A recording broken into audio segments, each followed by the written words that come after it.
Baik teman-teman, karena pemateri sudah bergabung, jadi kita langsung mulai saja ya. Bismillahirrahmanirrahim. Assalamualaikum warahmatullahi wabarakatuh. Waalaikumsalam warahmatullahi wabarakatuh. Salam pagi, salam sehat, dan salam sejahtera untuk kita semua. Innal hamdalillahi nahmaduhu wa nasta'inu wa nastaghfiruhu wa na'udzubillahi min syururi anfusina wa min sayyiati amalina wa may yahdihillahu fala mudhillalah wa man yudlilhu fala hadiyalah. Asyhadu alla ilaha illallah wa asyhadu anna Muhammadan abduhu wa rasuluh amma ba'd. Pertama-tama marilah kita panjatkan puji dan puja syukur kehadirat Allah Subhanahu wa taala atas segala limpahan rahmat yang telah Ia berikan kepada kita semua, sehingga kita masih dapat hadir pada acara webinar hari ini dengan tema Kenali HIV/AIDS Menuju Generasi Sehat. Salawat dan salam tak lupa untuk selalu tercurahkan kepada Nabi besar Muhammad SAW beserta keluarga, sahabat, dan para pengikutnya hingga akhir zaman kelak. Yang terhormat narasumber kita pada hari ini, Ayunda Nadila Zuhaiba Eskep. Selamat bergabung, Ayunda. Iya. Yang terhormat Ketua Umum IMM Fakultas Ilmu Keperawatan Universitas Muhammadiyah Kalimantan Timur, Imawati Selin Salsa Bilasari. Selamat bergabung, Kak. Yang terhormat Ketua Panitia pada acara hari ini, Imawati Herdianti, dan yang saya hormati seluruh peserta dan teman-teman panitia yang telah hadir. Baik, perkenalkan saya Sudarti selaku Master of Ceremony yang akan memandu jalannya acara pada hari ini. Sebelumnya saya mengucapkan selamat datang kepada seluruh peserta yang telah hadir di acara webinar politik dengan tema Melek HIV dan AIDS Menuju Generasi Sehat, yang diselenggarakan oleh pimpinan Komisariat Ikatan Mahasiswa Muhammadiyah Fakultas Ilmu Keperawatan Universitas Muhammadiyah Kalimantan Timur. Baik, sebelum memulai kegiatan kita pada hari ini, perkenankan saya untuk membacakan tata tertib peserta webinar. Kepada operator bisa dibantu share screen.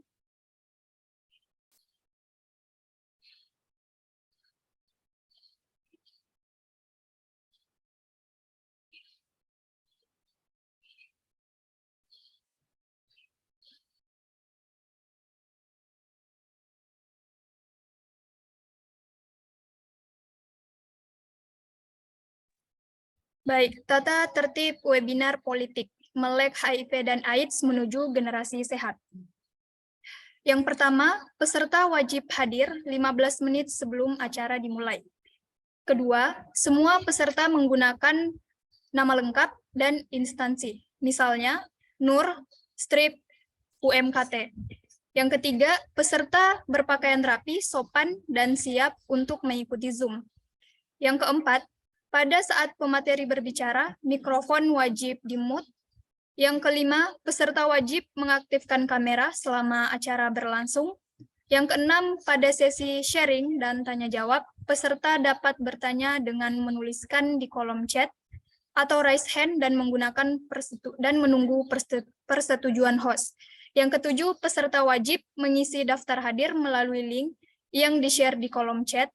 Yang kedelapan, tertib dan fokus saat mengikuti acara. Yang kesembilan, peserta wajib menggunakan background.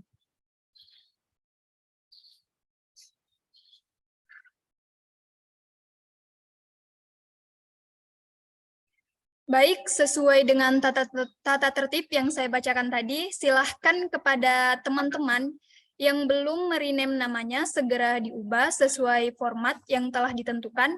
Dan teman-teman yang belum mengaktifkan kamera segera diaktifkan dan menggunakan background yang telah disediakan oleh panitia. Dan sebelumnya perlu saya ingatkan bahwa absensi akan disebar di akhir acara, jadi silahkan mengikuti hingga akhir sebagai syarat untuk mendapatkan sertifikat. Dan jangan lupa untuk di-screenshot sebagai bukti mengikuti webinar. Baik, adapun susunan acara pada hari ini, yaitu pembukaan, pembacaan ayat suci Al-Quran, sambutan-sambutan, penyampaian materi oleh narasumber, sekaligus diskusi dan tanya jawab, dokumentasi, dan penutup. Baik, untuk mempersingkat waktu, marilah kita membuka acara pada hari ini dengan membaca basmalah. Bismillahirrahmanirrahim. Selanjutnya, pembacaan ayat suci Al-Quran oleh Imawati Maksira Anggreni. Kepada Imawati Maksira, waktu dan layar saya persilahkan.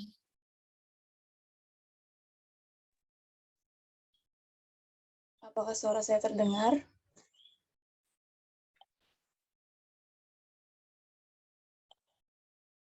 Terdengar. Oke, baik. Assalamualaikum warahmatullahi wabarakatuh. Waalaikumsalam warahmatullahi wabarakatuh. A'udzu billahi minasyaitonir rajim. Bismillahirrahmanirrahim. Wa qala alladziina asyraku law syaa'a Allahu ma 'abadna min dunihi min syai'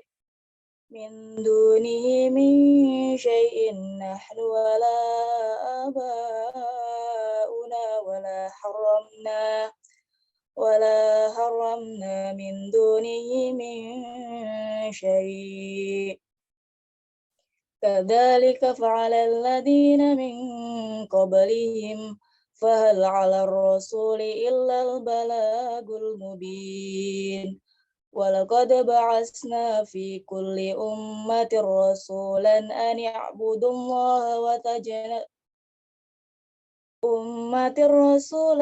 i'budullaha wajtanibut tagut.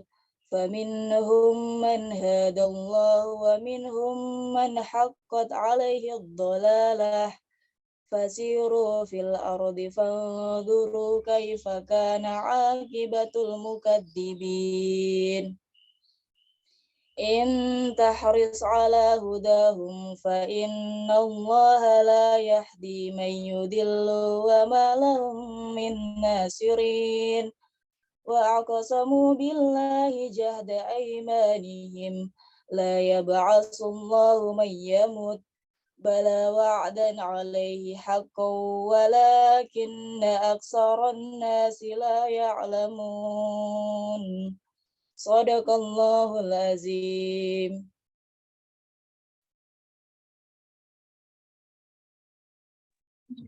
Baik, terima kasih Imawati Maksira atas kesediaannya. Semoga yang membaca dan yang mendengarkan mendapat pahala dan berkah dari Allah Subhanahu wa Ta'ala.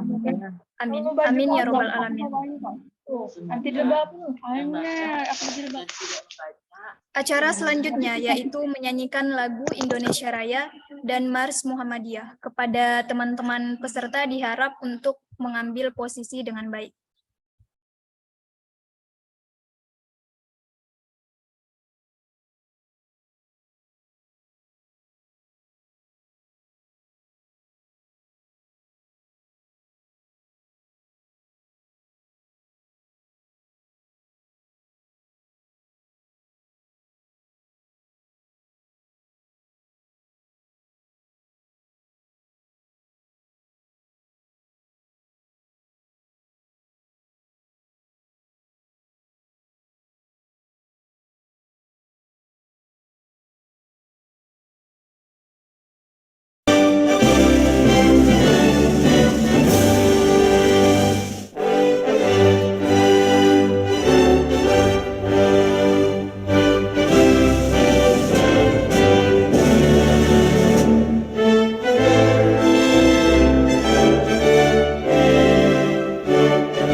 Baik, acara selanjutnya yaitu sambutan-sambutan. Sambutan pertama akan disampaikan oleh Ketua Panitia, yaitu Imawati Herdianti. Kepadanya, waktu dan layar saya persilahkan.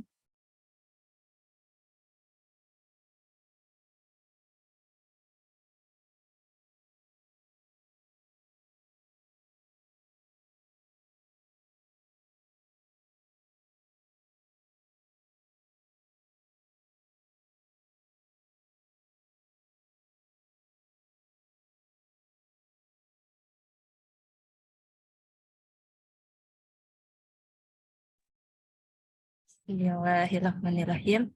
Assalamualaikum warahmatullahi wabarakatuh. Waalaikumsalam warahmatullahi wabarakatuh. Sebelumnya, marilah kita panjatkan puji syukur atas karunia Allah Subhanahu wa Ta'ala. Karena atas nikmatnya kita semua dapat berkumpul di room ini yang insya Allah dalam keadaan sehat walafiat. Tak lupa pula kita hanturkan sholawat serta salam kepada baginda Nabi besar kita, yaitu Nabi Muhammad SAW.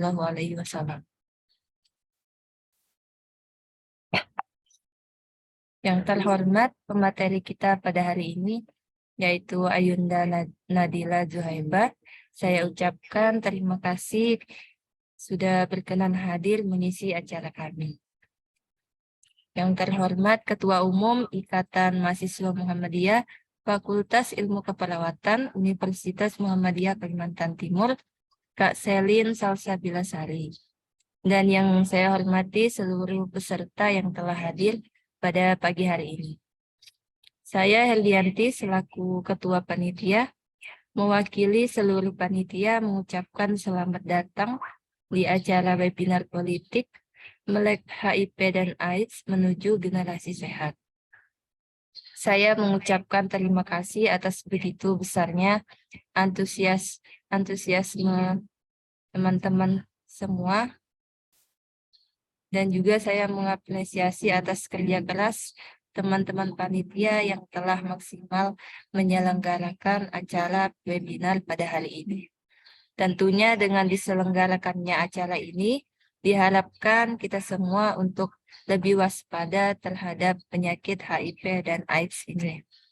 Saya sebagai Ketua Panitia mengucapkan permohonan maaf apabila terdapat kekurangan dalam penyelenggaraan acara ataupun ada hal yang tidak berkenan di hati seluruh peserta. Semoga dengan adanya penyelenggaraan acara hari ini, saya berharap teman-teman bisa mengikuti dengan seksama sekaligus bisa bermanfaat untuk kita semua dan menambah pengetahuan kita tentang betapa luasnya kasih sayang Allah Subhanahu wa Ta'ala kepada hambanya. Jadi silahkan teman-teman peserta menyimak materi yang akan disampaikan oleh Kak Nadila nanti. Dan bagi teman-teman yang belum mengaktifkan kamera, dipersilahkan untuk diaktifkan ya, agar lebih bersemangat nantinya. Baik, mungkin itu saja sepatah dua kata dari saya. Kurang dan lebihnya mohon dimaafkan. Billahi fisabilil haq, fastabiqul khairat. Assalamualaikum warahmatullahi wabarakatuh. Waalaikumsalam warahmatullahi wabarakatuh. Baik, terima kasih Himawati Herdianti atas sambutannya. Selanjutnya, sambutan Ketua Umum Ikatan Mahasiswa Muhammadiyah, Fakultas Ilmu Keperawatan, Universitas Muhammadiyah Kalimantan Timur, Imawati Selin Salsabilasari. Kepadanya, waktu dan layar saya persilahkan. Bismillahirrahmanirrahim. Assalamualaikum warahmatullahi wabarakatuh. Sebelumnya yang terhormat kepada Ayunda Nadila Zuhaibah, Sarjana Keperawatan selaku narasumber hari ini, dan seluruh peserta yang sudah bersedia hadir pada acara webinar HIV/AIDS hari ini. Dan juga tak lupa untuk seluruh teman-teman panitia yang sudah sangat bekerja keras untuk melaksanakan proker kajian politik HIV/AIDS ini. Harapannya kita semua bisa memahami materi yang akan disampaikan oleh Kak Nadila, dan semoga ilmu yang kita dapatkan hari ini bisa menjadi berkah dan manfaat untuk kita semua. Mungkin itu saja, kurang dan lebihnya mohon maaf. Billahi fisabilil haq, wasabiqul khairat. Wassalamualaikum warahmatullahi wabarakatuh. Waalaikumsalam warahmatullahi wabarakatuh. Baik, terima kasih Kak Selin atas sambutannya.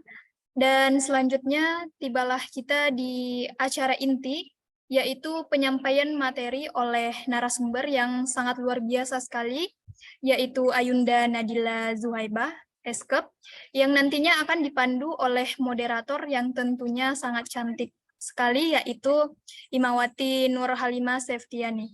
Untuk mempersingkat waktu, langsung saja saya serahkan kepada Imawati Nur Halimah. Waktu dan layar saya persilahkan.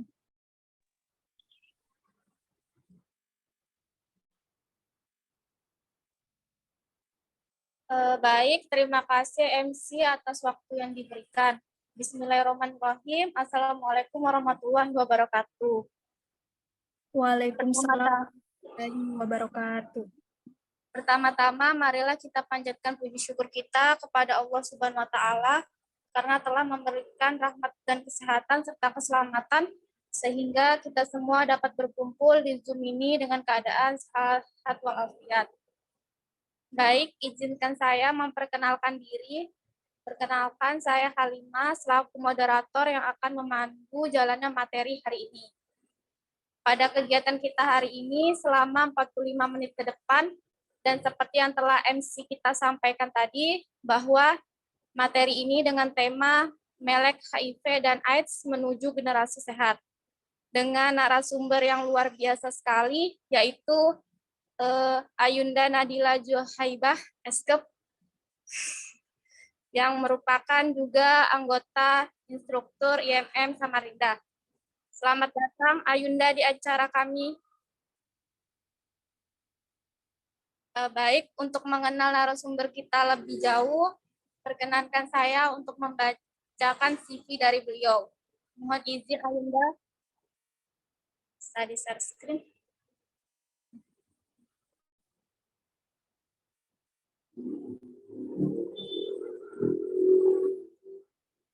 Baik, dengan nama Nadila Zuhaibah, Eskep, tempat tanggal lahir Samarinda 25 Maret 2000, jenis kelamin perempuan, agama Islam, warga negara Indonesia. Untuk statusnya belum menikah, dengan alamat yang sekarang, Jalan Rimba Jaya, RT 28, nomor 08, Kelurahan Tanah Merah, Kecamatan Samarinda Utara. Untuk nomor HP-nya bisa dilihat ya teman-teman.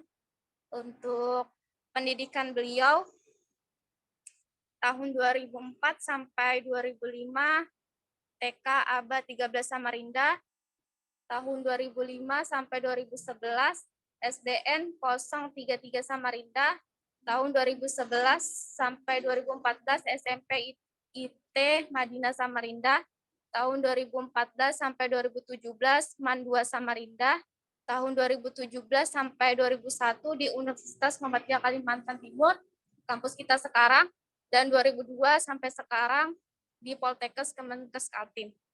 Untuk non-formalnya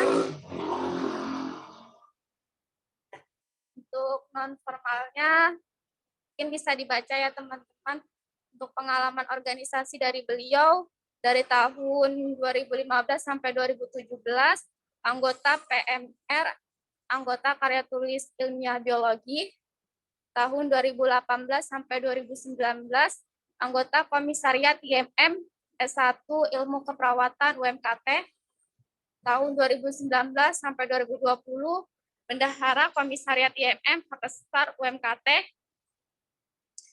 tahun 2019 sampai 2020, ketua unit kesehatan kampus UMKT, tahun 2020 sampai 2021, ketua umum komisariat IMM Pakestar UMKT, tahun 2020 sampai 2021 sebagai anggota instruktur cabang IMM Samarinda.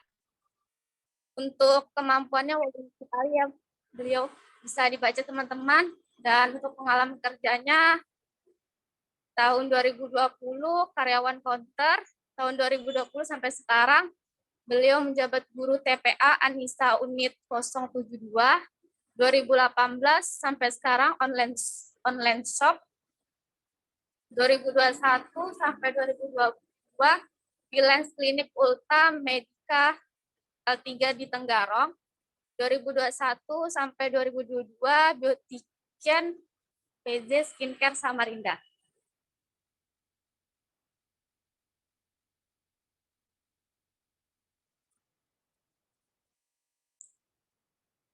Baik, sebelum mulai mohon izin Ayunda, penyampaian materi akan diberikan waktu selama 40 menit ke depan dan dilanjut dengan sesi tanya jawab. Dan saya harapkan teman-teman bisa menyimak dan memperhatikan materi yang akan dipaparkan oleh narasumber kita.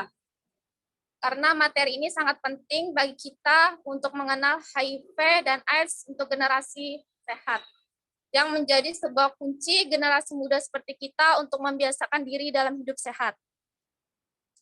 Dan jika ada yang tidak paham dan ingin ditanyakan, silakan diajukan di akhir materi pada saat saya membuka sesi tanya jawab. Baiklah, untuk mempersingkat waktu, langsung saja kepada Ayunda Nadila Zuhaibah untuk memaparkan materinya, waktu dan tempat saya persilakan. Terima kasih.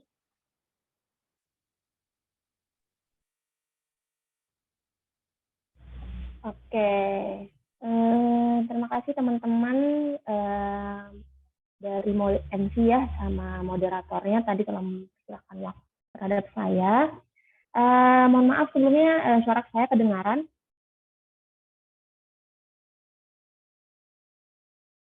Suara saya kedengaran teman-teman? Terdengar, Kak. Oke. Baik, langsung saya mulai saja. Saya buka. Assalamualaikum warahmatullahi wabarakatuh. Waalaikumsalam warahmatullahi wabarakatuh. Innalhamdalillah nahmadu wa nasta'inu wa nastaghfiruhu wa na'udzu billahi min syururi anfusina wa min sayyiati a'malina may yahdihillahu fala mudilla lahu wa may yudlil fala hadiya lahu. Asyhadu an la ilaha illallah wa asyhadu anna Muhammadan abduhu wa rasuluhu amma ba'd. Alhamdulillah ya teman-teman, pada pagi hari ini kita dapat bertemu nih dengan teman-teman yang ini ada yang di luar UMKT enggak? Di luar UMKT, maksudnya di luar IMM enggak nih yang ikut webinar? Kayaknya ada ya. Ya, ini luar biasa ya pesertanya 41 gitu ya, 41 termasuk dengan saya. Sangat bersemangat sekali di hari Minggu yang identik dengan berleha-leha gitu ya, tapi teman-teman mampu nih, mau gitu ya untuk hadir di acara kami ini yang IMM gitu, yang tentunya saya sebagai narasumber diundang kemarin oleh teman-teman dari IMM Fakultas Ilmu Keperawatan. Alhamdulillah saya sudah diberikan amanah kepada teman-teman dari teman-teman kepada saya gitu ya untuk membahas terkait dengan HIV/AIDS. Nah sebenarnya kalau kita untuk membahas HIV/AIDS ini ya teman-teman itu bukan ranah yang khusus ke saya gitu. Cuman mari kita belajar gitu bareng-bareng gitu, diskusi bareng-bareng terkait dengan HIV/AIDS. Siapa tahu di sini teman-teman punya kerabat atau tetangga atau siapapun atau pernah punya pasien yang dulunya itu dinas gitu kan, ketemu sama pasien yang memiliki penyakit HIV/AIDS gitu, kita bisa sharing di sini gitu ya. Nah, mungkin untuk tema pada hari ini kemarin udah diberikan gitu ya dari panitia, judulnya adalah HIV/AIDS pada wanita dan anak gitu. Mungkin sebelum kita ke ranah tersebut gitu, kita bahas dulu nih background atau latar belakang kenapa sih HIV/AIDS ini kok bisa banyak gitu di Indonesia gitu. Apakah ini termasuk salah satu program dari pemerintah nggak sih gitu? Atau apakah obat dari HIV ini gratis nggak sih gitu dari pemerintah gitu? Coba kita next slide dulu.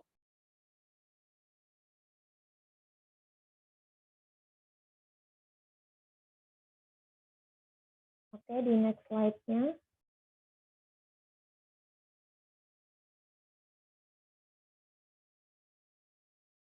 Oke. Nah, ini yang latar belakangnya ya. Salah satu 17 capaian yang seperti kita tahu ya, sekarang kan Indonesia itu ada yang namanya program SDGs atau Sustainable Development Goals. Adalah kehidupan sehat dan sejahtera yang tertuang dalam tujuan ketiga dalam poin utama, yaitu mengakhiri epidemi AIDS di tahun 2030. Tapi dengan adanya capaian tersebut, apakah 2023 ini sudah ada kenaikan yang signifikan gitu dari HIV/AIDS gitu kan? Nah, PBB membuat persyarikatan yang biasa disebut dengan the fast track commitment strategi fast track. Jalur yang ditargetkan adalah mengurangi infeksi baru HIV. Nah, mengurangi jumlah kematian karena AIDS, menghapus stigma dan diskriminasi karena AIDS. Itu tujuan dari komunitas ini gitu teman-teman, dari persyarikatan gitu ya, persyarikatan PBB gitu. Nah, kemudian gimana kalau misalnya di Indonesia gitu? Menurut data Direktorat Pencegahan dan Pengendalian Penyakit Menular Langsung dari Kemenkes RI yang mencatat selama periode Januari hingga September 2020 ya, 3 tahun lalu, nah itu terdapat 32.293 kasus HIV baru di Indonesia. Lumayan banyak ya teman-teman ya. Nah, data laporan sistem informasi HIV/AIDS atau yang biasa disebut SIHA pertanggal 5 Juni 2020 hanya 3.950 ODA orang dengan HIV/AIDS ya kita sebutnya, sepakat di sini orang yang terkena HIV/AIDS itu kita sebut dengan ODA, singkatan ODA atau orang dengan HIV/AIDS yang setara dengan 1% dari total 394.769 ODA yang telah diperiksa viral load-nya atau virus atau bakteri yang terkena dalam tubuhnya gitu, yang terdeteksi gitu ya, terdeteksi HIV gitu. Dan itu baru 1% loh dari 394.000 gitu yang sudah terdeteksi HIV-nya. Belum lagi apakah dia ini mengikuti pengobatan secara rutin gitu. Nah, itu yang perlu kita ketahui karena kan orang dengan HIV/AIDS itu harus rutin minum obat gitu, nggak boleh putus selama 6 bulan. Karena kenapa kok harus 6 bulan gitu? Karena itu adalah proses bakteri atau virus dari HIV tersebut lagi dalam masa inkubasi. Nah, seperti itu ya teman-teman. Nah, jadi masih belum naik secara signifikan untuk memperbaiki, menurun secara signifikan HIV ini di Indonesia gitu. Tapi semoga saja dari harapan yang ingin diwujudkan di 2030 untuk mencapai Indonesia yang bebas HIV/AIDS itu terrealisasikan gitu ya teman-teman. Oke, next. Nah, sebelum kita membahas lagi gitu lebih dalam, kita harus tahu dulu nih, apa sih HIV/AIDS itu? Nah, HIV yaitu adalah sejenis virus yang menyebabkan turunnya kekebalan tubuh manusia akibat menyerang atau menginfeksi sel darah putih. Nah, sel darah putih yang diinfeksi itu disebut dengan limfosit CD4. Nah, CD4 itu adalah salah satu darah putih yang diserang nih oleh virus HIV. Next. Nah, kemudian apa sih yang disebut dengan AIDS gitu ya? AIDS itu adalah sekumpulan gejala penyakit yang timbul akibat turunnya kekebalan tubuh yang disebabkan oleh infeksi HIV. Apakah nggak sama nih Kak antara HIV atau AIDS gitu kan? Karena kan kurang lebih sama nih. Itu adalah dua hal yang berbeda ya teman-teman. Jangan sampai AIDS yang dikatakan AIDS sama HIV itu persepsinya tuh dipandangnya sama gitu. Padahal itu adalah kedua hal yang berbeda. Orang yang terkena HIV belum tentu terkena AIDS ya. AIDS, kalau sudah AIDS itu udah pasti teman-teman itu udah terkena HIV sebelumnya gitu. Jadi AIDS itu adalah komplikasi dari HIV. Nah, jangan sampai ketika nih ada tetangga atau kerabat atau pasien teman-teman saat dinas gitu ya, dinas di rumah sakit ketemu nih pasien HIV gitu, KIE-nya apa, edukasinya apa gitu ke pasien atau ke masyarakat, apa nih, oh aku kemarin udah belajar gitu tentang HIV, apa nih yang perlu saya beritahu gitu, atau edukasi terhadap masyarakat atau tetangga dari sedikit informasi yang kita berikan gitu, walaupun kita belum tahu nih full semuanya terkait dengan HIV/AIDS, setidaknya kita memberitahu apa yang dicegah gitu untuk komplikasi sampai ke tahap yang disebut dengan AIDS gitu. Nah, jadi HIV itu adalah tahap awal ya teman-teman, tahap awal untuk menuju komplikasi penyakit AIDS gitu ya. Nah, next. Ini penyebab penularannya ya. Sebelum itu saya membahas dulu untuk menurun, ini kan turunnya kekebalan tubuh ya, limfosit CD4. Ketika turun kekebalan tubuh kita itu mudah sekali nih untuk terkena infeksi gitu, infeksi oportunistik yang sering berakibat fatal gitu hingga sampai kematian gitu. Dari gejala awalnya hanya demam, kemudian lemah, lelah, kemudian gejalanya yang simpel-simpel gitu ya. Kemudian dari orang Indonesia sendiri itu kan terkenal ketika ada penyakit nggak mau nih untuk meriksa kesehatan sejak dini gitu. Padahal itu adalah hal yang perlu kita lakukan terhadap kesehatan kita seterusnya gitu. Nah, jangan sampai ketika udah nih ke tahap gejala sampai yang kalau salah satu gejala HIV kan kayak adanya kandidiasis oral gitu atau ada jamur di dalam mulut gitu ya, sampai sekujur tubuhnya ada kayak psoriasis gitu ya, kayak ada ketombe-ketombe gitu. Nah, jangan sampai dalam stadium yang awalnya itu tuh cuma hilang nafsu makan, demam, kelelahan, sakit kepala, sariawan, sampai ke tahap yang infeksi yang berat gitu. Karena kan ketika kekebalan tubuh kita terserang oleh HIV gitu ya, virus HIV ini, itu akan membuat kekebalan tubuh kita melemah teman-teman. Dan mudah nih infeksi yang lainnya itu bisa masuk. Semua penyakit bisa terkena ke kita gitu. Nggak cuma dari gejala HIV-nya aja, tapi semua penyakit itu bisa terkena ke kita ketika kita nggak minum obat rutin atau belum memeriksakan dini terkait dengan penyakit kita, gitu. Ya, jangan sampai itu masuk ke dalam AIDS gitu ya, penyakit AIDS. Penyebab penularannya sebenarnya ada 3 ya teman-teman. Yang pertama adalah kontak seksual. Nah, bisa melalui vagina, kemudian anal atau anus atau dubur, atau oral mulut di antara 2 individu. Nah, ini biasanya bisa tertular dari kedua orang gitu ya yang belum menikah gitu, maupun dia itu homoseksual, heteroseksual atau biseksual dan lain sebagainya, itu bisa tertular sama gitu melalui atau yang sudah menikah gitu, yang dari awalnya sebelumnya suaminya atau istrinya tuh belum memeriksakan secara dini gitu terkait dengan pemeriksaan fisiknya mereka gitu, sehingga ketika sudah menikah, ketika sudah punya anak, ketika sudah pemeriksaan lab baru ketahuan di situ terkena HIV. Jangan sampai seperti itu, karena itu sering sekali terjadi di rumah sakit gitu ya.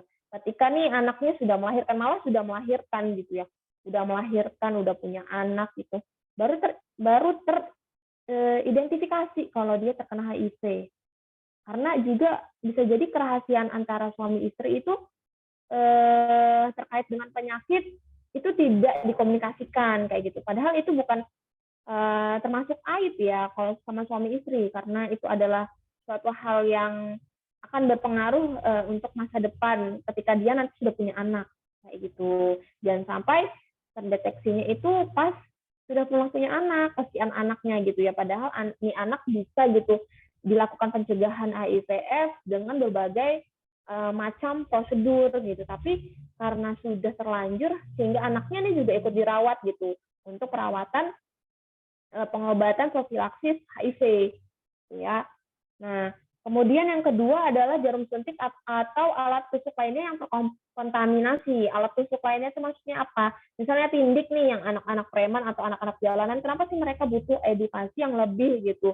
Karena mereka ini kan orang-orang yang pengetahuannya itu perlu ditingkatkan gitu ya, perlu ditingkatkan. dari misalnya tindik yang bergantian, maksudnya kayak alat tusuk tindik yang bergantian, atau misalnya nih ada remaja-remaja nakal yang mereka ini menggunakan narkoba jenis suntik kayak gitu, yang misalnya dari apa, karena mereka tidak mau mengeluarkan uang untuk membeli squid gitu atau jarum suntik. Ini bukan saya mengajari ya, maksudnya penularannya gitu ya, penularan jarum suntik gitu antara anak-anak muda lainnya gitu ya. Bagaimana sih Kak? Apakah hanya melalui narkoba suntik saja? Enggak ya.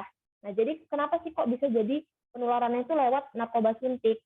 Karena mereka itu biasanya mengambil jarum suntik itu dari tempat limbah. Nah, limbah atau orang oknum yang tidak bertanggung jawab membuang jarum suntik sembarangan, bukan pada limbah yang seharusnya gitu ya, bukan pada tempat sampah yang seharusnya, sehingga mereka pakai gitu untuk narkoba jenis suntik. Nah, dan itu dipakainya bergantian gitu, nggak tahu tuh sebelumnya tuh yang make penyakitnya macam-macam gitu. Misalnya belum tentu dia bersih total, bisa jadi dia kena HIV gitu kan, kemudian bergantian dan akhirnya kena HIV gitu, jarum suntik. Nggak cuman pada orang-orang yang menggunakan narkotika ya atau narkoba, tapi juga terhadap nakes. Nah, jarum suntik yang digunakan tenaga kesehatan untuk memberikan obat terhadap pasien gitu. Itu penting banget kita makanya pakai APD gitu untuk mengurangi resiko tertusuk oleh jarum gitu ya. Karena itu bisa sekali beresiko tinggi sekali untuk kita terkena jarum, dan yang nggak tahu itu pasiennya apakah HIV atau tidak gitu ya. Nah, kemudian yang ketiga adalah ibu ke janin. Transmisinya ibu ke janin itu juga penting ya. Kontak langsung misalnya saat persalinan. Kemudian infeksi menjalar secara aksiden dan agen gitu ya menuju ke janin melalui plasenta gitu, melalui plasenta. Sebenarnya bisa untuk dicegah, untuk bagaimana sih kalau misalnya ibu hamil nih dicegah gitu supaya anaknya nggak terkena HIV. Bisa nanti kita jelas ke lebih lanjutnya ya teman-teman. Next. Nah, ini adalah stigma ya. Stigma terhadap orang yang dengan HIV atau yang kita sebut dengan ODA. Nah, di tengah-tengah itu kan ada ODA ya teman-teman. Nah, stigmanya itu biasanya bisa dari internal dan eksternal. Ada dua gitu ya, kalau kita bagi secara kecilnya gitu. Nah, cuman di sini yang saya bahas langsung ke secara keseluruhan. Yang pertama adalah stigma dari keluarga. Gitu. Karena pengaruh lingkungan itu sangat berpengaruh terhadap perilaku seseorang ya teman-teman. Keluarga, kemudian masyarakat, kemudian dari misalnya tempat kerja, institusi kampus, atau misalnya dari dari organisasi atau dan lain sebagainya gitu, yang dari lingkungannya itu stigmanya terhadap dia ketika dia udah diketahuin HIV/AIDS udah negatif gitu, udah yang jelek-jelek gitu stigmanya, pemikirannya gitu ya. Kemudian ada juga yang disebut dengan self stigma atau yang biasa disebut dengan konsekuensi dari orang yang distigmakan menerapkan stigma untuk diri mereka sendiri. Mereka menganggap bahwa dirinya ini adalah orang yang terkena HIV gitu, terkena HIV yang obat nggak bisa sembuh, yang nantinya bakalan banyak gejala bla bla bla, sudah overthinking duluan karena dia sudah menerapkan self stigma itu terhadap dirinya sendiri gitu. Nah, jadi keluarga itu juga berpengaruh gitu untuk keluarga, masyarakat, institusi atau lingkungannya itu sangat berpengaruh juga selain diri sendiri gitu. Biasanya kan kalau orang tetangga atau masyarakat gitu ya yang minim akan edukasi HIV/AIDS gitu, mereka akan berpikiran bahwasannya orang yang terkena HIV nih jauh-jauh nggak boleh bersentuhan, diisolasikan gitu dari masyarakat. Padahal orang yang HIV/AIDS itu nggak apa-apa, mereka gabung dengan kita dengan syarat mereka juga harus mau untuk mengubah dirinya lebih baik, bukan hanya untuk dirinya sendiri, tapi untuk mencegah penularan ke masyarakat. Salah satunya apa?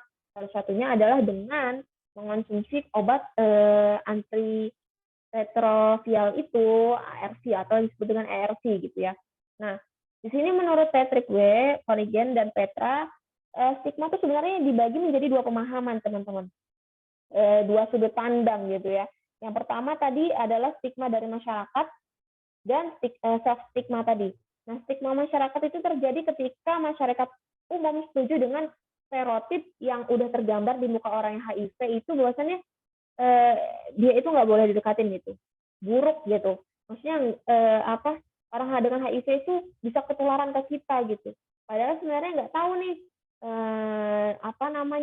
penularannya itu via apa aja, mereka kurang tahu gitu. Padahal sebenarnya kita bisa menyetarakan antara orang ODA gitu ya, orang dengan HIV/AIDS dan orang yang biasa itu masih bisa bergabung dalam satu organisasi atau setara dengan status sosial yang sama gitu. Jangan sampai itu dibeda-bedakan sehingga mereka ketika dibedakan terbesit di dalam otak bahwa aku ini langsung membuat self stigma sendiri. Aku ini orang yang terkena HIV gitu. Aku nggak boleh nih ketemu orang banyak gitu, atau nanti aku bisa meninggal nih, sampai overthinkingnya berlebihan gitu. Nah, stigma ini menyebabkan ODA mengalami hambatan dalam proses pengobatan dan perawatan. Dari pemikiran aja lah teman-teman, itu bisa membuat ODA itu menjadi penurunan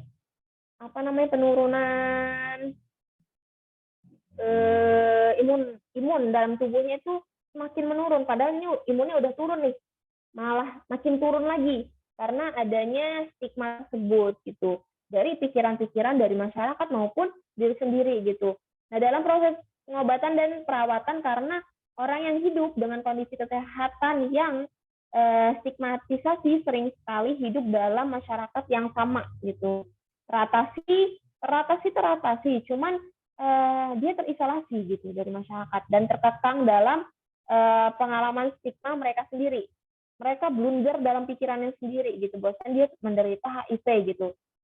Karena nanti kalau misalnya aku punya anak atau aku punya pasangan, nanti gimana ya? Kira-kira mau nerima aku apa adanya atau enggak ya? Kayak gitu.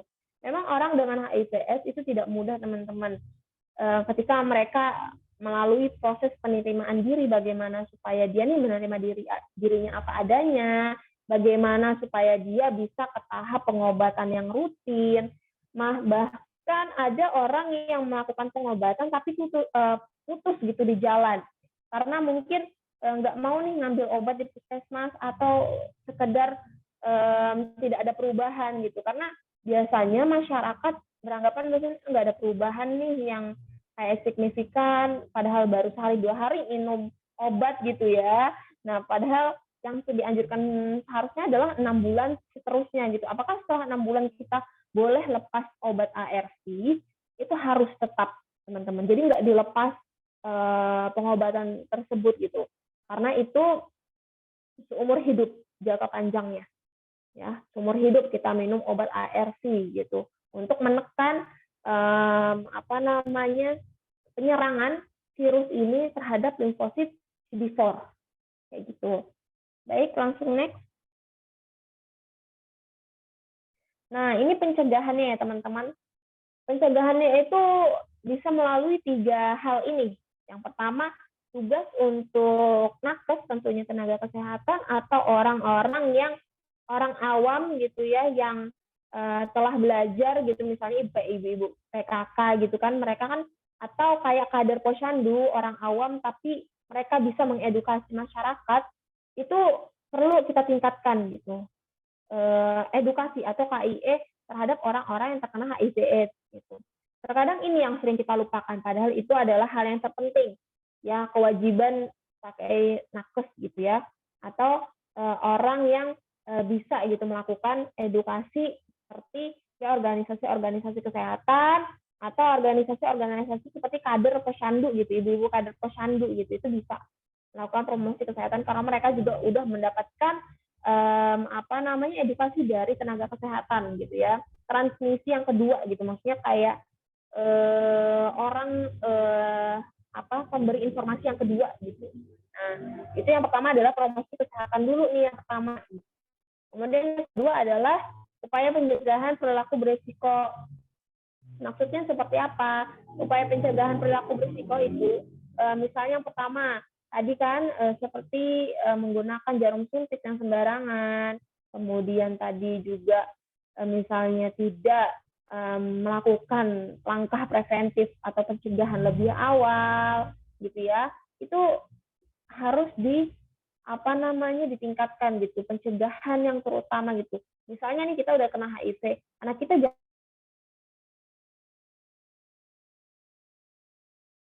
jadi memang agak complicated kalau untuk perempuan ketika ingin punya anak gitu. Kemudian penemuan dan tata laksana khusus kayak gitu. Gimana supaya nanti ketika sudah pemeriksaan lab udah tahu nih dia terkena HIV gitu. Nah, berarti harus tahu bagaimana langkah selanjutnya. Yang pertama adalah misalnya meminum obat ARV secara rutin, kemudian gaya hidup yang yang sehat itu sangat penting untuk pasien dengan HIV/AIDS ya. Next. Nah, yang pertama adalah ini langkah rehabilitatifnya ya. Langkah rehabilitatif itu adalah langkah gimana supaya yang terkena HIV ini mereka mampu gitu ya, mampu menyelesaikan masalah mereka, solusi dari ketika mereka sudah didiagnosa HIV. Yang pertama, ya jelas sekali gitu. Pemberian obat ARV tidak lain dan tidak bukan. Pasti obatnya adalah satu-satunya ARV gitu. Antiretroviral yang merupakan salah satu upaya agar penurunan limfosit CD4 tidak terjadi gitu ya. Imun pada tubuh kita tuh tidak menurun secara drastis ketika minum ARV. Jadi ditekan virusnya gitu ya dengan pemberian obat ARV. Nah, kemudian gimana nih kok bisa gitu ya perempuan atau anak nih bisa terkena gitu dengan virus HIV/AIDS gitu. Yang pertama itu pasti ditularkan oleh orang yang bergonta-ganti pasangan atau orang yang berpasangan tadi yang menikah tapi dia tidak memberitahu bahwasannya dia nih terkena HIV sebelumnya atau belum adanya deteksi dini dari awal gitu, bahwasanya dia ini terkena HIV pasangan tersebut suaminya gitu ya. Nah, kemudian ketika udah terkena nih pada perempuan gitu, bisa jadi nanti ketika dia hamil itu bisa transmisi ke anaknya, menularkan kepada anaknya. Jadi sebenarnya anak-anak itu, balita-balita itu tertularnya biasanya dari ibunya sendiri gitu. Adapun kalau misalnya sudah kayak remaja, usia remaja dan lain sebagainya, itu bisa jadi karena dia berhubungan seksual yang bukan mahramnya ya. Nah, dan itu tidak menggunakan kondom secara tepat. Nah, atau boleh nih kalau misalnya di HIV gitu tapi dia berpasangan, itu memang kalau berhubungan badan wajib pakai kondom untuk meminimalisir resiko terjadinya HIV/AIDS yang lebih tinggi gitu, karena HIV/AIDS yang lebih tinggi. Seperti itu ya, teman-teman. Oke, next. Nah, ini tadi ya, pertanyaan adalah mengapa perempuan dan anak bisa terkena HIV/AIDS gitu. Ya, karena yang saya bilang tadi bahwasannya perempuan itu bisa terkena bukan hanya ketika dia ada suaminya nih yang bikin nularin HIV gitu. Padahal nggak cuma itu aja, bisa jadi perempuan itu terkena misalnya sebelumnya dia pekerja seks di klub-klub gitu ya, pekerja seks yang mereka tidak menggunakan kondom atau menggunakan kondom tapi salah gitu sehingga menularkan infeksi menular seksual gitu, IMS atau juga disebut dengan HIV/AIDS gitu. Nah, jadi infeksi menular seksual itu sebenarnya nggak cuma bisa ke tahap HIV gitu, ada juga infeksi menular lainnya gitu yang bisa nantinya bikin karyawan gitu misalnya dalam vaginanya gitu sehingga sulit untuk berhubungan atau nanti terkena sifilis dan lain sebagainya gitu, karena sebelumnya dia bergonta-ganti pasangan gitu ya. Makanya sangat penting untuk deteksi dini, screening dulu penyakit yang dia derita kayak gitu. Next. Nah, di sini transmisi antar pasangan ibu dan ke anak ya tadi yang saya bilang. Next.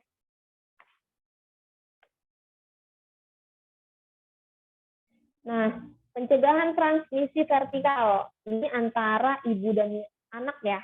Bagaimana sih kok bisa gitu? Ibu dan anak itu bisa ibu ke anak, anaknya ini bisa terkena HIV itu karena apa? Kayak gitu. Nah, itu ya karena dari misalnya pertama dari pencegahan sebelum saat hamil itu tidak dilakukan. Ya, ini ada nih pencegahan primer dan sekunder yang ada dua gitu. Yang primernya yang utamanya adalah konseling secara sukarela.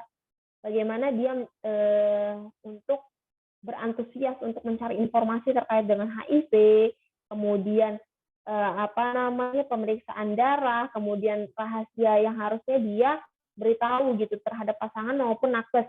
Karena biasanya nih ya di puskesmas pun itu ada pasien yang waktu itu saya juga dapat pasien ya di puskesmas itu bukan HIV sih, sifilis ya.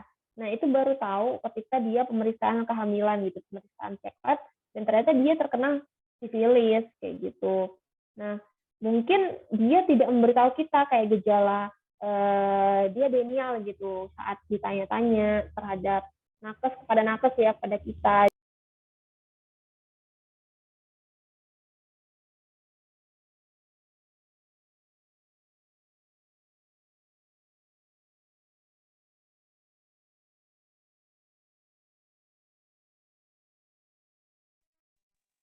Anak keberapa, suami keberapa. Apa gitu supaya kita mencari tahu nih kira-kira penyebab dia terkena sifilis karena apa dan itu harus terbuka terhadap pasien IKIE bahwasanya oh ibu terkena sifilis kayak gitu pengobatannya seperti ini dan itu harus juga diberikan edukasi yang secara halus ya teman-teman karena mereka biasanya enger gitu karena merasa marah karena kok bisa terkena sifilis itu dari mana kayak gitu.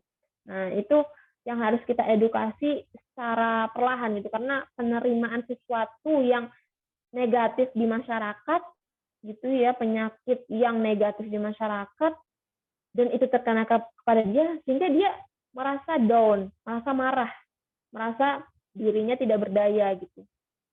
Ya. Nah, kemudian ada pencegahan sekunder yang kedua gitu ya. Yang pertama adalah pemberian terapi ARV bagi ODA yang hamil gitu ya. Kemudian yang kedua adalah pemberian terapi ARV yang dilanjutkan seumur hidup. Kenapa sih Kak harus seumur hidup? Karena saat dilakukan penelitian terus-menerus tidak ada obat yang mampu membuat orang yang terkena HIV itu sembuh total. Itu gagal terus karena ada molekul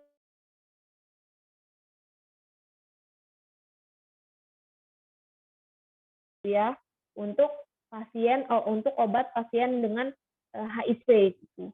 Nah, makanya untuk sementara waktu hanya ARV aja nih obat yang utama untuk pasien HIV.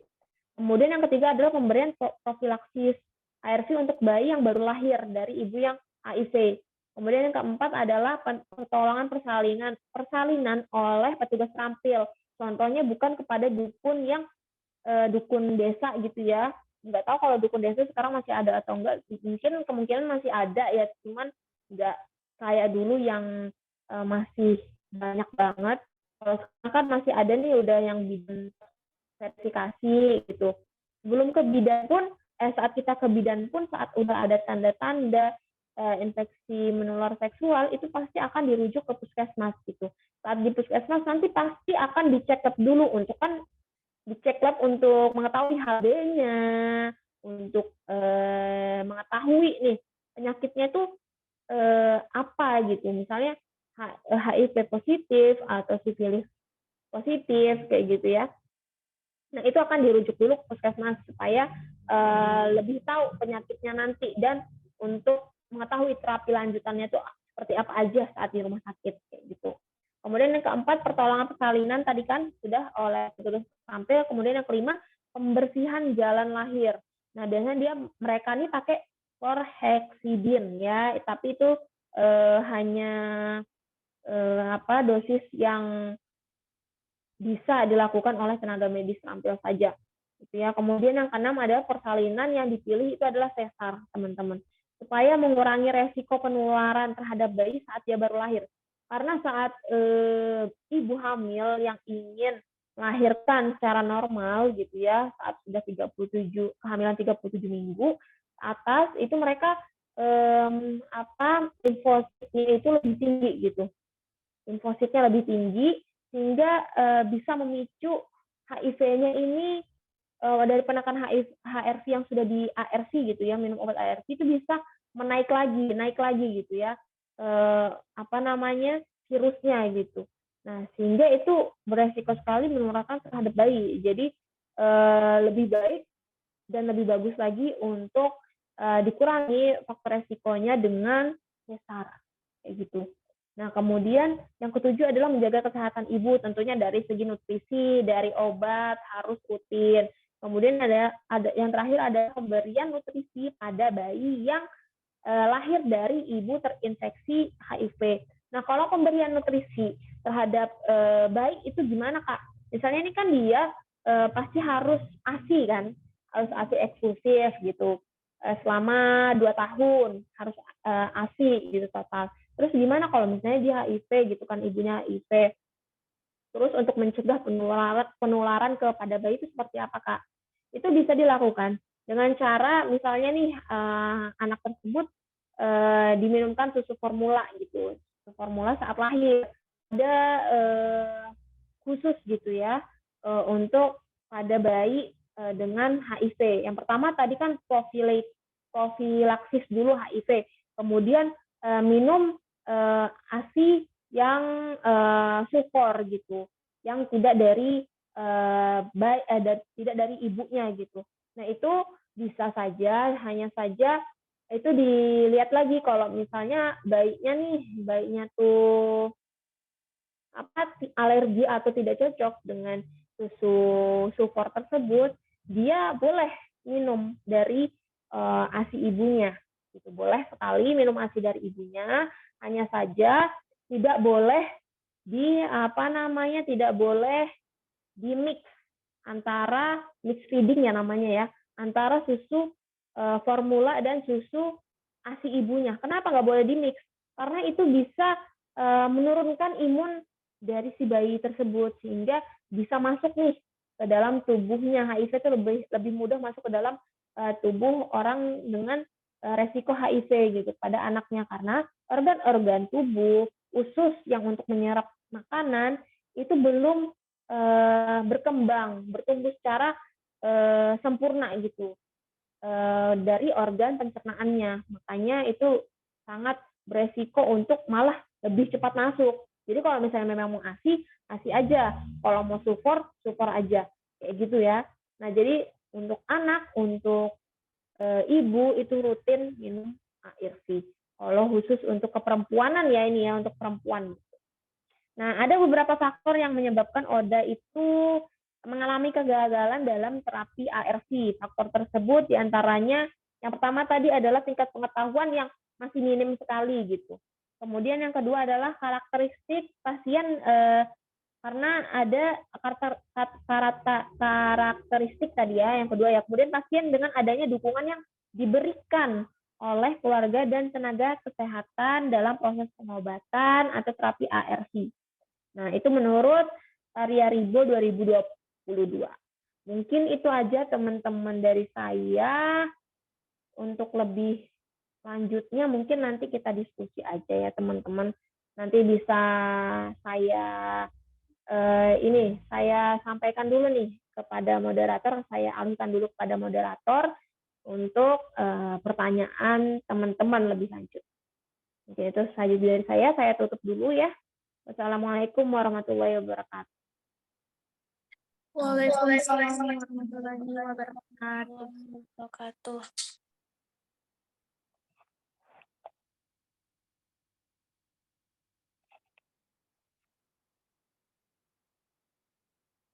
Baiklah, terima kasih kepada Ayunda Nadila atas pemaparannya yang sangat luar biasa sekali. Selanjutnya saya akan membuka sesi tanya jawab kepada teman-teman yang ingin bertanya. Saya persilahkan untuk mengangkat tangan dan menyebutkan identitasnya atau dapat menuliskan di kolom komentar yang akan saya bacakan.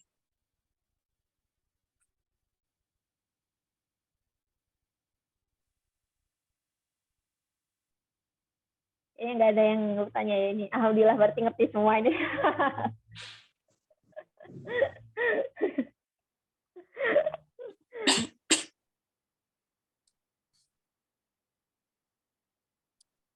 Atau kalau nggak ada pertanyaan, boleh deh mungkin moderator kita sharing aja. Mungkin di sini ada kan mahasiswa keperawatan mungkin yang udah dinas gitu. Nah bisa tuh kita diskusi terkait dengan pasien yang dia pernah temuin itu gimana gitu. Boleh juga diskusi seperti itu. Iya. Ini ada pertanyaan ya? Pertanyaan ini, Assalamualaikum, saya izin bertanya.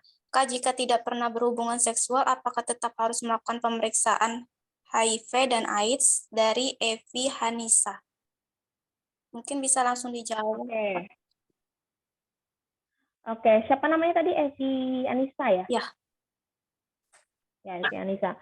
Gimana Kak, kalau misalnya nih dia nggak berhubungan seksual gitu, apakah kita harus untuk memeriksakan kesehatan kita gitu ya? Nah, kita kembali lagi nih tadi secara penularannya gitu. Teman-teman dalam lingkup kerjanya sebagai apa dulu?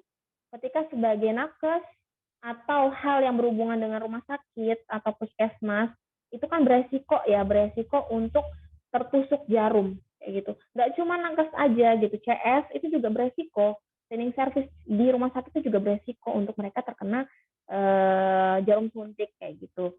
Nah, dari faktor resiko tersebut kita analisis lagi, kira-kira kita perlu nggak sih? Nah, berarti kita perlu kan untuk memeriksakan kesehatan kita ketika udah timbul gejala awal dari lemas, sakit kepala, batuk, dan bersin-bersin, dan lain sebagainya gitu ya. Itu perlu kita lakukan pemeriksaan gitu ke vaskes terdekat. Nah, kemudian yang kedua adalah faktor resiko, misalnya nih, teman-teman mungkin tidak berhubungan seksual gitu, tapi bagaimana dari segi lingkungan atau tetangga yang misalnya memiliki HIV gitu, kemudian tidak sengaja memakai salah satu barangnya, misalnya contohnya nih kayak misalnya tindik gitu ya, mungkin jarang terjadi mungkin ya di kita gitu ya, yang seringnya terjadi biasanya pada remaja-remaja muda yang ada di jalanan, tapi itu kalau misalnya terjadi itu juga beresiko teman-teman. Sebenarnya nggak cuman supaya mengetahui HIV/AIDS kita melakukan pemeriksaan saat kita sakit. Nah, jadi sebenarnya itu harus adalah hak atau kewajiban dari teman-teman pribadi untuk melakukan pemeriksaan rutin gitu terhadap diri sendiri gitu. Jadi tahu nih, bukan pas sakit aja kita memeriksakan kesehatan gitu, MCU, cuman saat sakit aja gitu. Minimal kita MCU lah setahun sekali gitu untuk tahu nih keadaan tubuh kita udah sehat atau enggak gitu, atau tidak usah MCU yang mahal, misalnya cek aja kesehatan di puskesmas gitu ketika sakit, di vaskes terdekat gitu, tidak hanya untuk mendeteksi HIV, tapi dengan teman-teman rutin untuk mengecek kesehatan saat sakit, itu akan mencegah faktor resiko untuk penyakit berbahaya lainnya. Seperti itu ya. Karena kita terlalu menggampangkan penyakit gitu. Ketika udah ada nih gejala, udah ada signal nih dari tubuh, ketika tubuh kita nih butuh obat gitu, tapi nggak mau nih Kak, kalau obat itu kan takut nanti larinya ke ginjal. Nah, itu sering kali terjadi, bukan kita aja, biasa keluarga tuh kayak gitu ya. Keluarga saya aja kadang kayak gitu. Nah, obat itu diminum rutin secara terus-menerus nanti bisa ke ginjal loh. Iya, benar. Itu nggak bisa saya salahkan. Obat bisa masuk ke ginjal. Akan tetapi, itu kan ketika kita minum obat, kita juga harus rutin minum air putih yang banyak gitu teman-teman, di balance gitu. Makanya dalam Islam pun yang berlebihan hal-hal yang berlebihan dan yang kekurangan banget itu tidak diperbolehkan. Jadi harus seimbang gitu ya. Nah, fungsinya untuk kita mengonsumsi obat itu selain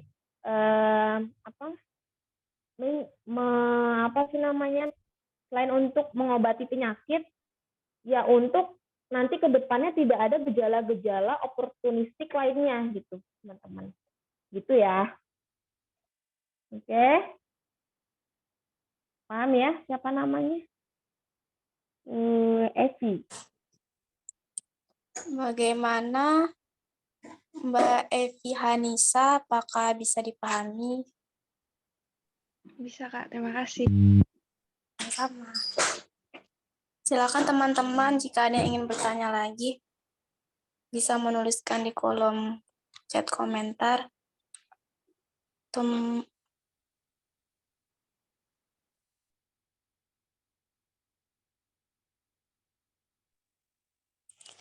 Baik.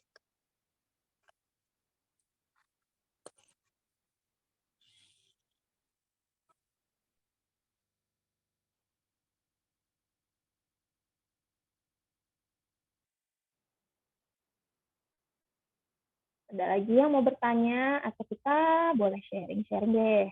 Mungkin moderator bisa nih kasih ruang teman-teman sampai tahu gitu kan. Kalau dari kami belum ada yang dinas, Kak, jadi. Oh gitu. Iya. Jadi rata-rata pada maba ya yang join sini ya.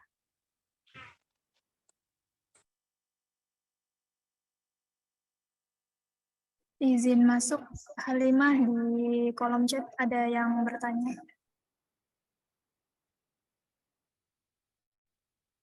Kok belum muncul ya nicknya? Mungkin yang lihat ini pertanyaannya bisa langsung dibacakan aja, soalnya di obrolan saya juga nggak ada di chat. Baik, saya bantu bacakan ya, Kak. Ini pertanyaan dari Desilia. Saya izin bertanya, jika ada seseorang yang sedang mendonorkan darahnya, namun sebelumnya belum mengetahui kalau dia positif HIV/AIDS, namun sudah terlanjur mendonorkan darahnya, lalu langkah apa yang secepat mungkin untuk dilakukan? Gitu, Kak. Oke. Nah, jadi gini teman-teman, ya, ini bagus banget pertanyaannya. Gimana kalau misalnya nih dia mau transfusi gitu, donor darahnya gitu ya, ke pasien lainnya. Padahal dia nih udah terdeteksi HIV gitu. Nah, orang untuk melakukan donor darah teman-teman itu ada yang namanya proses screening. Nah, screening itu apa sih? Melakukan pemeriksaan awal sebelumnya gitu. Dari yang dianya pemeriksaan lab gitu, kemudian juga orang yang donor darah tuh juga BB-nya juga harus ideal. Tidak bisa sembarangan langsung donor darah, teman-teman. Jadi harus melakukan pemeriksaan dulu, screening awal dulu. Screening dulu di lembarnya gitu ya. Dia kira-kira nih terkena virus HIV atau tidak gitu ya. Nah, itu dilakukan dulu screening, kemudian testing gitu. Yang benar-benar dengan screening yang ketat gitu. Jadi nggak bisa sembarangan untuk melakukan yang namanya donor darah gitu. Jadi harus memang sebelum kita sebelum kita donor darah pun tidurnya nggak boleh begadang kayak gitu. Yang emang harus harus benar-benar tepat gitu untuk mendonorkan darah. Ya. Tuh.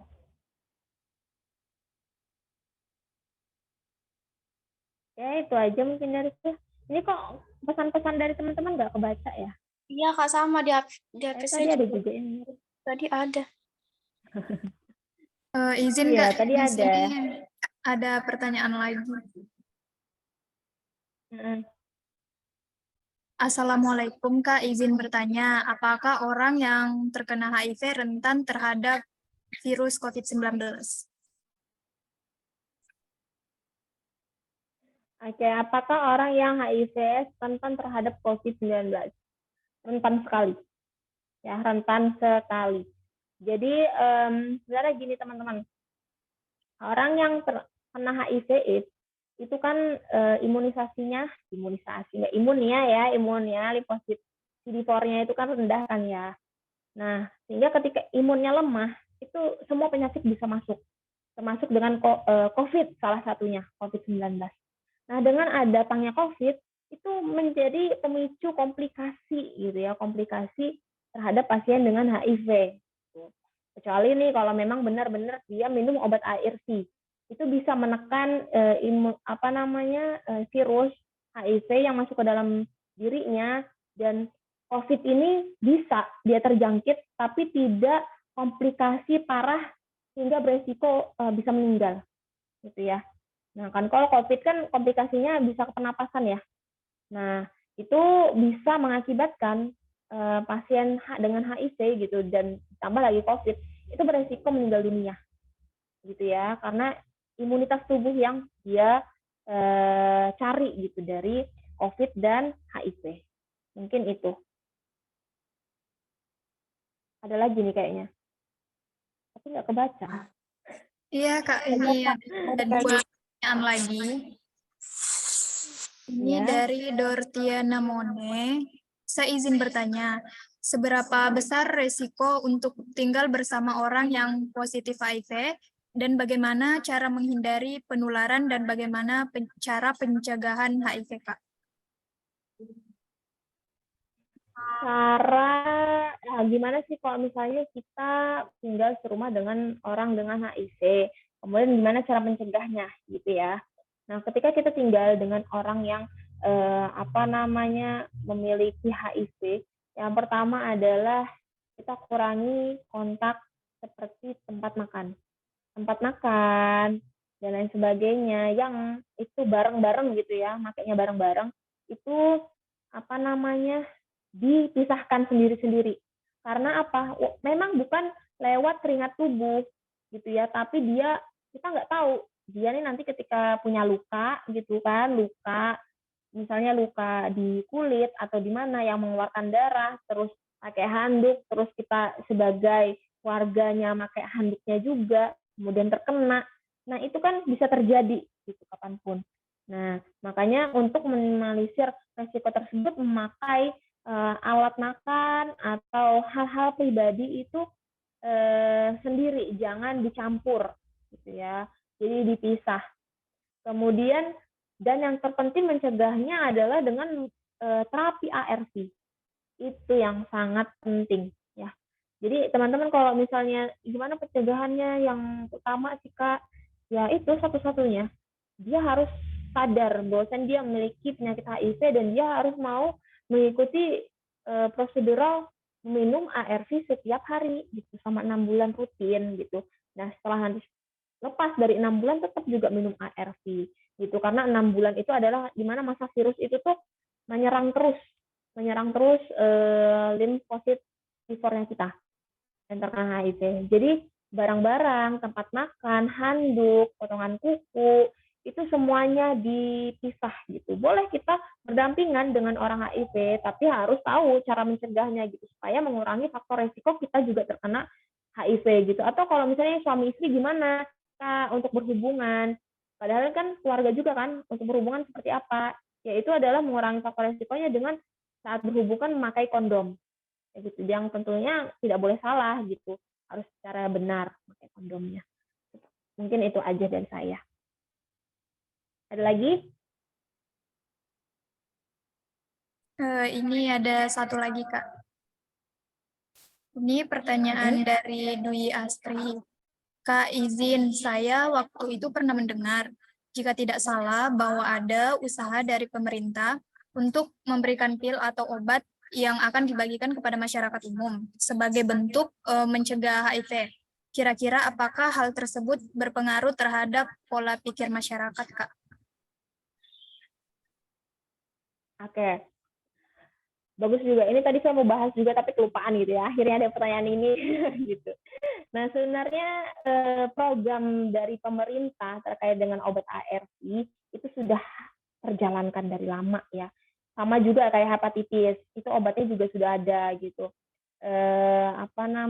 Gratis di puskesmas. Itu adalah program kerja dari puskesmas langsung, karena kan puskesmas terjun langsung ya ke masyarakat ya, karena itu kan fasilitas kesehatan pertama gitu untuk pasien dengan beresiko tinggi seperti HIV dan hepatitis kayak gitu. Nah itu obatnya gratis dari pemerintah dan faktor yang mempengaruhi orang untuk berobat gitu ya adalah sebelum ada program ini adalah faktor ekonomi gitu. Mereka berpikiran bahwasannya minum obat rutin ini berarti harus bayar gitu. Padahal di vaskes nih udah gratis, tapi dengan pengetahuan mereka yang minim gitu karena tidak mencari tahu lebih lanjut gitu, ketika sudah diagnosis sudah marah duluan, belum nanya-nanya terkait obat, belum nanya-nanya ini. Nah, itu juga sebenarnya menjadi tanggung jawab diri sendiri yang orang yang terkena HIV dan para nakes gitu, para nakes. Nah, makanya kenapa saat kita edukasi itu harus secara lengkap, pencegahannya, faktor resiko, obatnya, itu gratis atau tidak. Karena mereka mengeluarkan stigma dalam diri sendiri bahwasannya pengobatan ARV ini kayaknya bayar deh gitu. Padahal mereka belum tahu gitu. Mungkin kalau untuk anak muda atau mama-mama yang gaul gitu ya bisa cari di internet pengobatan ARV atau pengobatan HIV itu gratis atau enggak, mungkin bisa cari di internet gitu. Tapi bagaimana orang-orang yang status ekonominya rendah gitu. Mereka akan sulit untuk mencari informasi tersebut kecuali mereka mau inisiatif sendiri datang ke puskesmas dan puskesmas memberikan edukasi langsung ke rumah-rumah terhadap masyarakat atau terhadap RT-RT lah gitu ya, dikumpulin ke masyarakatnya untuk melakukan edukasi gitu. Makanya kenapa setiap peringatan 1 Desember HVS itu para masyarakat atau para nakes gitu ya melakukan edukasi terhadap masyarakat kayak gitu. Saling mengedukasi untuk mengurangi faktor resiko terjadinya HIV atau penularan HIV yang secara signifikan kayak gitu. Mungkin ada penurunan, tapi penurunan HIV itu di Indonesia ada, cuman sangat sedikit sekali gitu ya teman-teman, karena faktor ekonomi dan faktor pengetahuan yang mempengaruhi perilaku mereka gitu ya. Mungkin itu dari saya.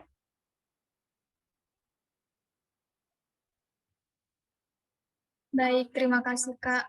Mungkin itu saja Kak pertanyaan dari teman-teman. Selanjutnya saya kembalikan lagi ke moderator. Baik, terima kasih kepada MC. Saya akan membacakan kesimpulan dari materi Nadila.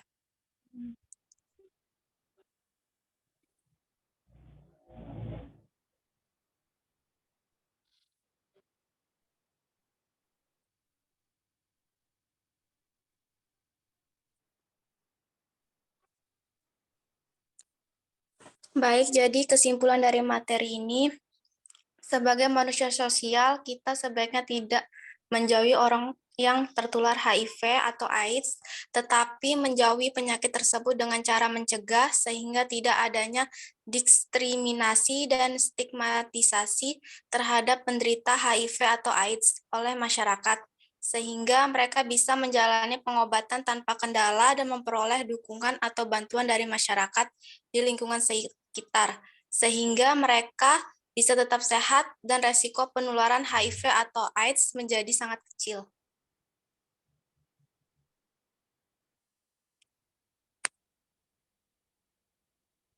Baik, demikianlah kesimpulan dari saya. Kurang lebihnya mohon maaf. Saya sebagai moderator pamit undur diri. Billahi fisabilil haq wastagfirul khairat, saya kembalikan kepada MC untuk pemberian sertifikat dan dokumentasi kepada Ayunda Nadila. Sebelumnya terima kasih kepada Ayunda Nadila yang telah memaparkan materi hari ini. Sama-sama. Semoga bermanfaat ya ilmunya ya, teman-teman.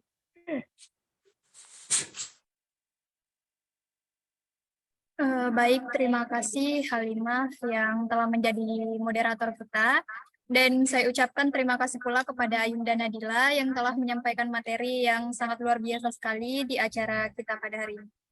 Baik, selanjutnya kita penyerahan sertifikat terlebih dahulu kepada Ayunda Nadila sekaligus dokumentasi. Operator bisa dibantu share screen sertifikatnya. Mohon Ayunda, ini adalah kenang-kenangan dari kami sebagai panitia berupa sertifikat. Mohon diterima dan kami mengucapkan banyak terima kasih kepada Ayunda yang telah menyempatkan waktunya di hari weekend ini untuk hadir dan menjadi narasumber di acara kami di tengah-tengah kesibukan Ayunda. Baik, silahkan di screenshot tim operator.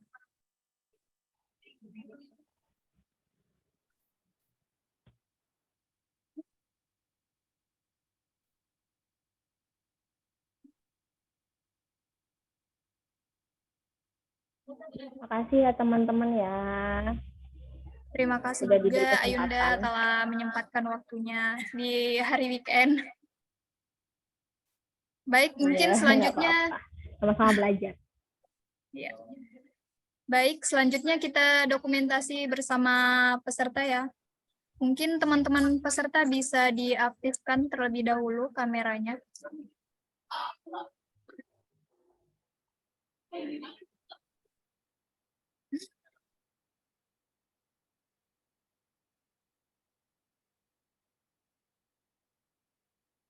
Ayo, teman-teman yang belum mengaktifkan kamera.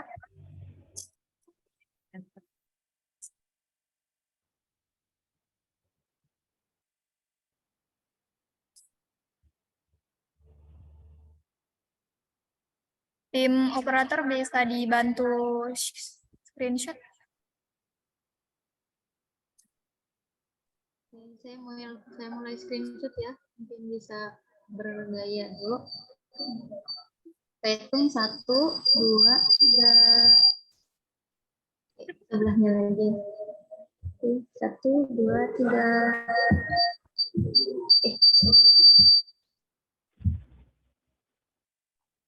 Jangan lupa tag-tag ya teman-teman. Kak, izin Ya, ini Kak. yang di link absen. Ini yang di bagian screenshot kehadirannya diisi apa ya, Kak? Soalnya tidak ada format untuk menaruh file JPG atau PNG.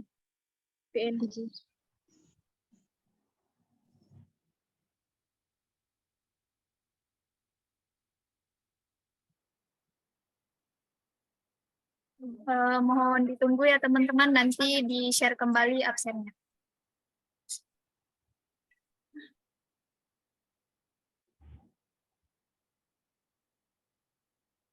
Bagaimana tim operator sudah di-screenshot semua?